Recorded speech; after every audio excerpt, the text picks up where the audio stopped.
Good morning my all YouTube family members. তো আগের ভিডিওতেও তো আপনাদেরকে দেখিয়েছিলাম যে মাসিদের বাড়িতে লক্ষ্মীনারায়ণ পুজোতে আমরা এসেছি। তো আগের দিন যে সারা রাত ধরে আমরা কীর্তন শোনার পরে আবার বক্স চালিয়ে নাচানাচি করা হয়েছিল।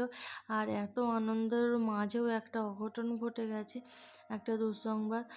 আর মাসিদেরই একটা আত্মীয় হয় মারা গেছে, একদম অল্প বয়সেই মারা গেছে। তো সকালবেলা ঘুম থেকে উঠেই সব খবর পাওয়া গেল যে সে আর নেই। তো সেই জন্য খুবই একটা দুঃখের বিষয়, সব কান্নাকাটি বাড়িতে চলছিল। আর পুজোর পরের দিনকে যেহেতু সংক্রান্তি ছিল, সেই জন্য আর বিজয়ও হয়নি। এবছর ভাবা হয়েছিল যে 3 দিন ধরে ঠাকুর থাকবে, 3 দিন ধরে আমরা খুব মজা করব, আনন্দ করব, বাট কিছুই হলো না। যেহেতু একটা এরকম একটা ব্যাপার হয়ে গেল, আর কারোরই আর মন মেজাজ ভালো নয়, কিন্তু ঠাকুরকে তো নিরঞ্জন করতেই হবে। আর যেহেতু এরকম একটা হয়ে গেল, কিন্তু গান ফান চালানোটা উচিত নয়। সবারই মনে হয় যে এইসব করাটা একদমই উচিত হবে না, কারণ যার ফ্যামিলিতে আছে তাদের কষ্ট হবে যে আমরা আনন্দ করছি শুনলে। তো সেই জন্য গান ফান কিছু চালানো হয়নি। আর কিন্তু ঠাকুরকে তো নিরঞ্জন করতেই হবে, সেই জন্য ঠাকুরের যা নিয়মপালা সেগুলো কিন্তু শুরু হয়ে গেছে। তো ঠাকুরের পায়ে সবাই মিলে দিয়ে দিয়েছি আবির। দেওয়ার পরে মানে ঘরের মধ্যেই একটু সবাই মিলে একটু আবির সিঁদুর এইসব মাখামাখি চলছিল। আর বরণের সময় সেই ভিডিওগুলো তো আর নেওয়া হয়নি, ভিডিও ক্লিপগুলো। তো ওই যে নাড়ু দিয়ে কলা দিয়ে যে বরণ করছিল, সেগুলো যে পেছন দিকে চড়ে আর আমরা হচ্ছে নেবো বলে দাঁড়িয়েছিলাম সব কাড়াকাড়ি। এটা একটা জাস্ট আনন্দ করার জন্য। তো ঠাকুরকে সবাই ঠাকুরের পায়ে সবাই দেখুন একটু আলতা পরিয়ে দেওয়া হয়েছিল, আর সিঁদুর আবির ফাবির দেওয়া হয়েছিল, সেটাই এখন মাখামাখি চলছে। আর সবাই মিলে একটুখানি প্রণামও করে নিচ্ছে ঠাকুরকে। তো ঠাকুরের বিদায়ের পালা, আবার আসছে পরের বছর আবার দেখা হবে। তো একটুখানি মনটাও খারাপ লাগছিল, কিন্তু কিছু করার নেই। এই যে লাস্টে এটা দেওয়া হয়, ওই যে ধান দুব্বো দিয়ে আলতা জল করে ঠাকুরের পায়ে দেওয়া হয়। তো সেটাই হচ্ছে, সবাই কিন্তু দেখুন একদম আবির মেখে একদম ভূত হয়ে গেছে। আর এখানে ওই যে আঁচলের চাল নিয়ে আর কনকাঞ্জলি বলে, ওইটা নিয়ে হবে। তো আমিও ধরছিলাম ওইটা, দিদার আঁচলটা মাসি শাশুড়ি হচ্ছে নিয়েছিল কনকাঞ্জলি, সেটা আমিও ধরছিলাম। তো তারপরে দেখুন এখানে সাংবেও কিন্তু হচ্ছে একটুখানি সিঁদুর মেখেও বেশি দেওয়া হয়নি, কারণ ওর শরীরটা ভালো নয়, ওর একটু জ্বর এসেছিলো রাত্রে। আর এপাশে হচ্ছে দেখুন কানে কানে বলতে হয় যে মা আবার মা আসছে পরের বছর, আবার এসো, এরকম বলতে হয়। তো সেটাই এখন কানে কানে বলে দিচ্ছিলো। আর এবার দেখুন সবাই একদম লাল লাল হয়ে গেছে। ঠাকুরের কাছে যেটুকু লাল আবির আর একটু সিঁদুর ছিল, সেটাই মাখামাখি হয়েছে, খুব বেশি কিছু করা হয়নি।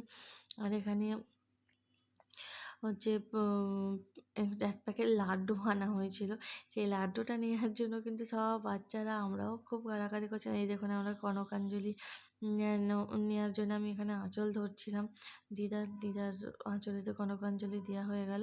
আর আমি কিন্তু পরেছিলাম এই মাসির শাড়িটা পরেছিলাম।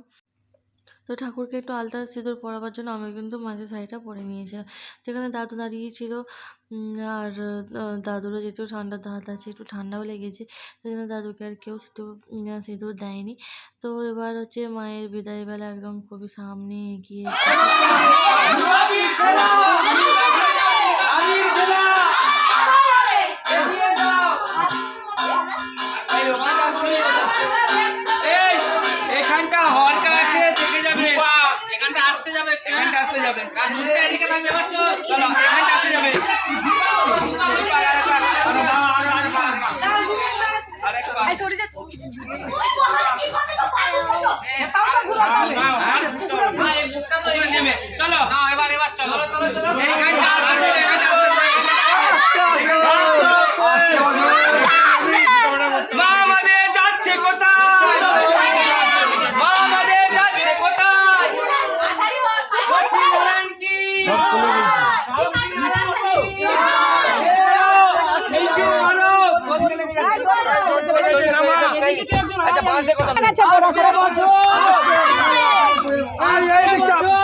মা আমাদের যাচ্ছে কোথায়?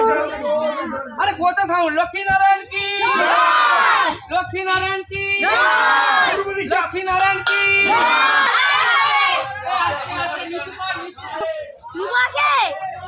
কেন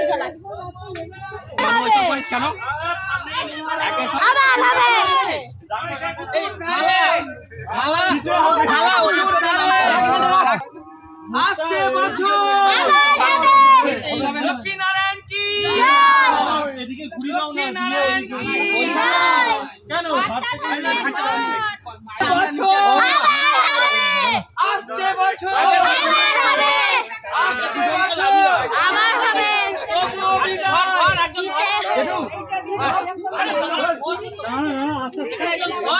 ওখানটায় আমি এখানটা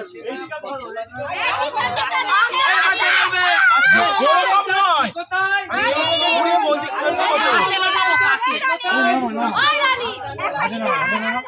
আসছে বছর ছোট মামা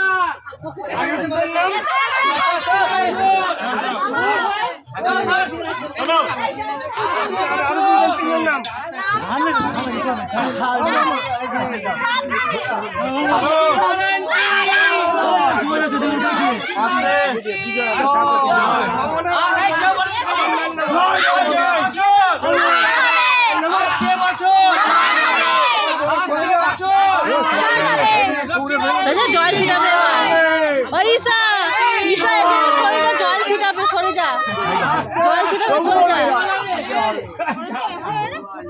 মামার কাছে দেখা আসছে বছর, আসছে বছর, আসছে বছর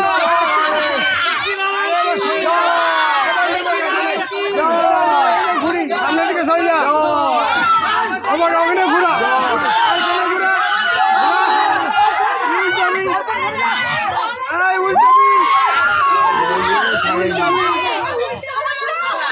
উঠো উঠো হাজা হাজা বলাই নাই মা উঠে পারে উঠো উঠো উঠো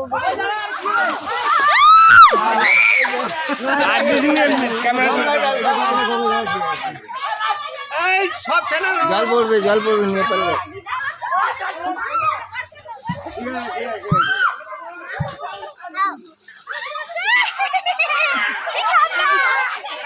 তো ঠাকুর তো বিজয়া হয়ে গেল। তো আবার পরের বছর দেখা হবে। তো মেসো এখানে কাদা মাখিয়ে ভূত করে দিয়েছে। আর ভিডিওটা কেমন লাগলো অবশ্যই কিন্তু কমেন্ট করে জানাতে ভুলবেন না।